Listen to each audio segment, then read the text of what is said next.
In the mid-1960s, Bell Labs distributed a speech synthesizer kit to schools around the U.S. so kids could play with the ideas behind simple Formant synthesis. My high school physics teacher actually gave me one of these kits when I was a senior in high school, and I built it.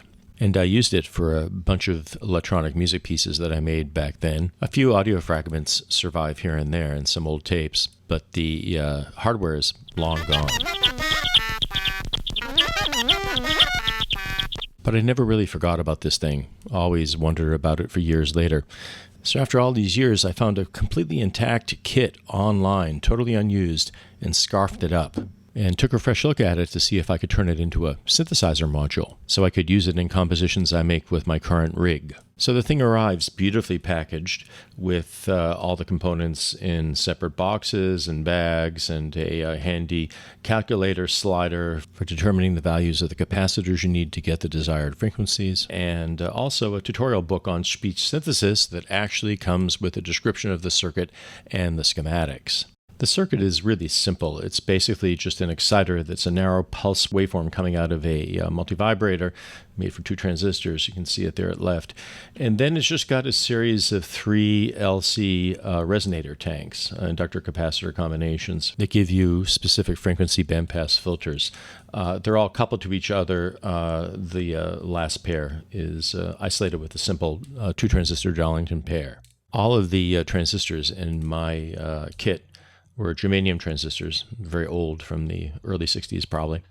And the inductors, as you can see here, are large ferrite cores with a dense winding on them. They gave instructions on how to put the coils together, and also how to build the circuit itself. And in this kit, there was no proto board that came with it. You actually built the circuit itself on top of the box that the thing came in.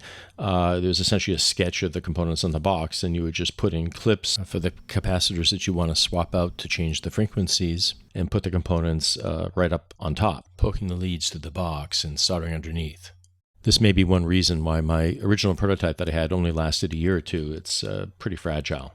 The little book that came with the kit had a lot of interesting hints and information in it, one of which was this example where you could actually switch the capacitors in the 3 Formant filters that were cascaded using a rotary switch. So you could assign different resonant frequencies to different filters to have different kinds of Formant effects. I found this to be a great idea to do electronically, because I can certainly replace this rotary switch with a multiplexer, and then just go in with a digital code from my synthesizer, send it bits, and it can shift these frequencies by itself. The booklet came with this table, for example, that showed a range of different frequencies for different kinds of phonemes that you would use in male and female voices. I found this a great place to start to adjust the frequency ranges that my switchable capacitors would be able to cover. So I took these frequencies and I calculated components that could be switched in and out to attain all these different resonances. And I prototyped one channel of this using the original transistors from the kit and the original inductors. You can see it here, just to see what it sounded like and check how a CMOS multiplexer would work for a circuit like this. So you can see it here with the, again, the original transistors, the capacitors that came with the kit, the inductors inside the Tupperware there. And I'm switching the resonant frequency with digital lines on the switches on the proto board through the multiplexer. You can see the waveform that results, and it's essentially working. This is what the thing kind of sounded like. Granted, I can do this digitally pretty easily now. It's just 3 cascaded bandpass filters, but the distortion I get in the germanium transistors, the low headroom in this circuit, the way it's saturating, just give it its own brand of distortion, which you'll hear in the final product in a few moments. I modified the original Bell Labs circuit in a few ways. For example, I added different ways you could pull signals out and put signals into different parts of the circuit. For example, I have an output with all 3 stages cascaded like in the original kit, or I can put analog signals into any stage of the filter separately. I can pull the outputs of each stage out separately. I even have a stereo output that combine the different stages to give left and right channels to give you a stereo image. So I started building it. This board here is the the mainly digital switching board with the capacitors and the digital buffers and logic to switch the resonant frequencies. The blue board is mainly the analog board with the drivers for the different stages, the transistors, so on and so forth. And then, of course, I put wires on it to connect it to my front panel. And then I design a panel that has jacks for all the inputs and outputs to interface to my system. I drilled it out and labeled it, as I usually do, put it all together, then wired it up laboriously.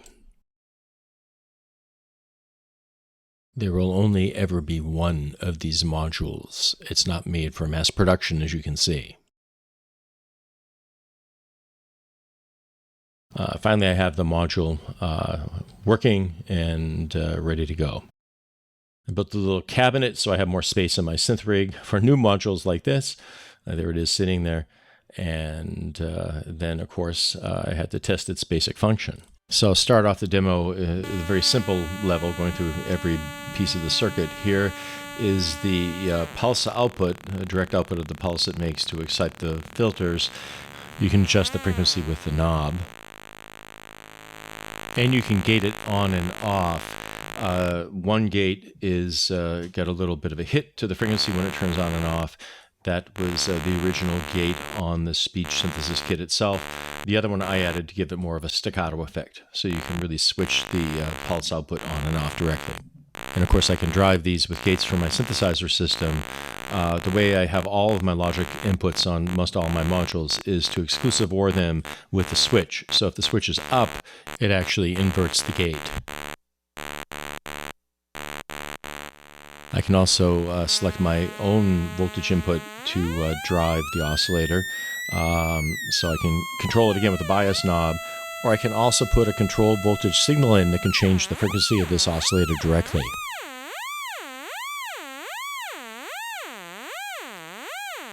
So now I'm putting the pulse generator signal directly into the first filter and switching the frequency with the switches. You can hear the Formant changing or the filter changing. I'm listening at this point also to the first filter output. You can hear some clicks and pops occasionally when I switch the filter. This is just the nature of switching abruptly the capacitor in a resonant tank circuit. I may be able to play some tricks to attenuate that, but this gives this module another one of its special characters.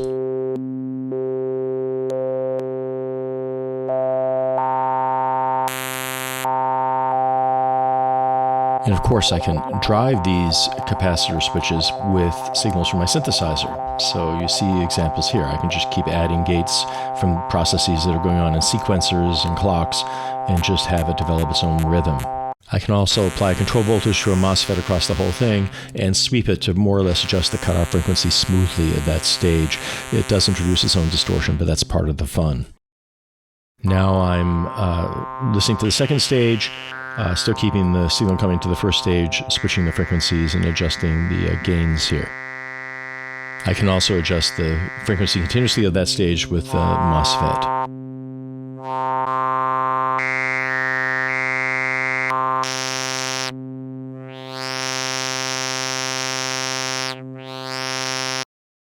And now I'm listening to the output of all three stages cascaded, the normal output of the speech synthesizer kit, and just switching the filters and playing with the signals in between. And sweeping the MOSFET filter here, you can hear that cut off with distortion that it does. The sweep sounds different on each stage.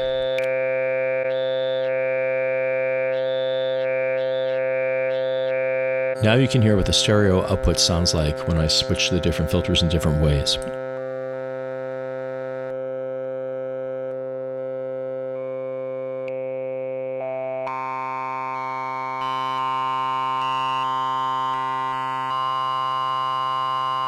And I can use gates from all over my synthesizer to put in complex patterns of Formant switching.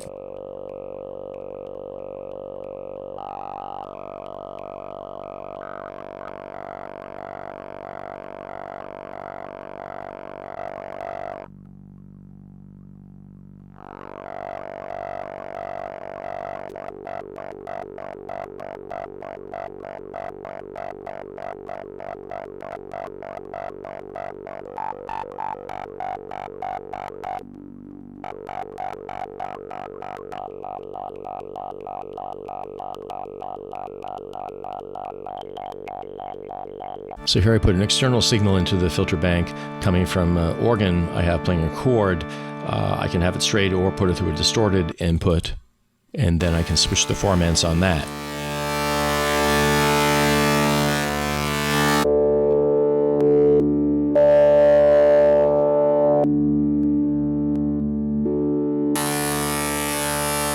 I can also add in a bit of the original pulse waveform, tune it up to the organ chord, and then play with that one.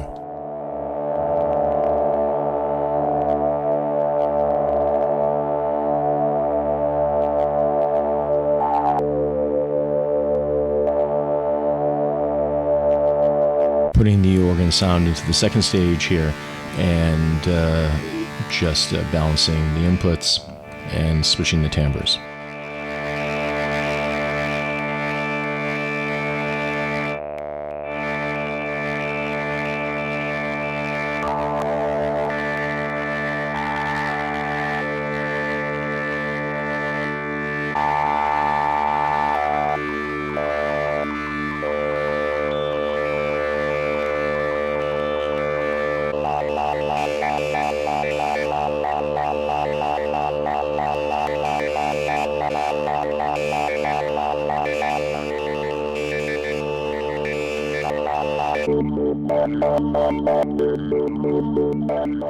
Listening to the stereo output here with all three filter banks engaged and the synthesizer just switching the timbres, adding another sound source here too. This is the kind of beautiful complexity this module can generate in timbre, and you can hear all the interesting distortion it makes.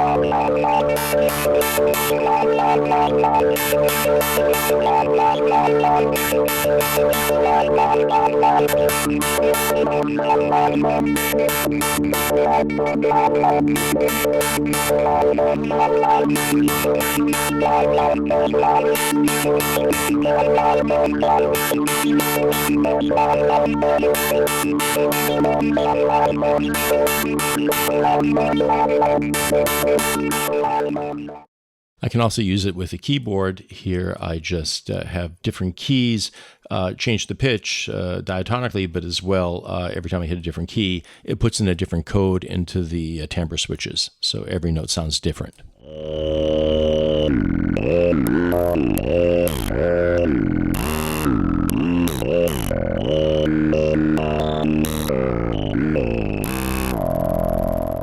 And so to take us out, let's try another piece with the module. Starting with something familiar, the three notes going into the three stages, all coming from the beginning of Richard Strauss's Zarathustra. We all know it as a tribute here to 2001. The audio here features the output of the module with a little bit of echo coming in occasionally.